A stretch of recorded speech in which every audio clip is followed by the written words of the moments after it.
მე ახლა გამოდიარ მონასტრიდან, რომელიც ქართველთა უნიკალურობას ამ ქალაქში ყველაზე მეტად უსვამს ხაზს.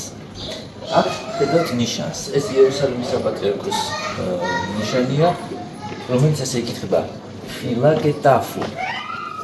ანუ საფლავის მცველი. ეს მონასტერი დღეს იწოდება ასე. დიდი პანაგია. და ითვლება, რომ არის უძველესი მონასტერი იერუსალიმში.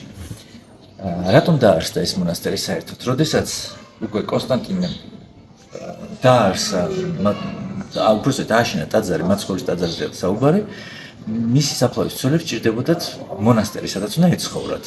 და ისტორიაში ფიქსირდება ასეთი ფაქტი, რომ პირველი მონასტერი, სადაც მაცხოვრის საფლავის საძმო ცხოვრობდა, იყო ეს.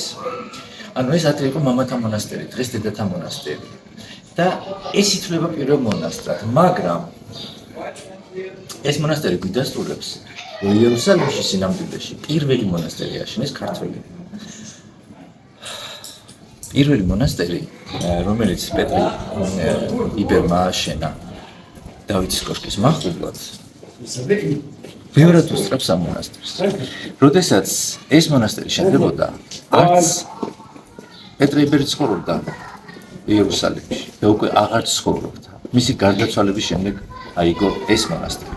შესაბამისად, ამ მონასტრის ისტორია პირდაპირ დასტურებს იმას, რომ იერუსალიმში პირველი მონასტრის ამშენებლები ქართველები იყვნენ. თუ დღეს მიჩნეულია, რომ ეს იყო პირველი, რეალურად პირველი იყო ის.